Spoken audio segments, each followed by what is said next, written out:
உயிரொன்று இல்லாமல் உடல் இங்கு நிலையாதே. உயிர் என்ன பொருள் என்று அலைப்பாய்ந்து திரியாதே. வாழ்க்கையின் வேர்களோ மிக ரகசியமானது. ரகசியம் காண்பதே நம் அவசியமானது. தேடல் உள்ள உயிர்களுக்கே தினமும் பசி இருக்கும்.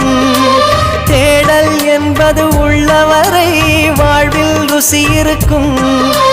பாடல் போல தேடல் கூட ஒரு சுகமே.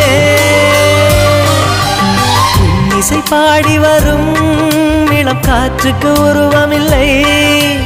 காற்றலை இல்லை என்றால் ஒரு பாட்டொலி கேட்பதில்லை. ஒரு காலம் வருகையில் உள்ளம் கொள்ளை போகுதே. ஆனால் காற்றின் முகவரி கண்கள்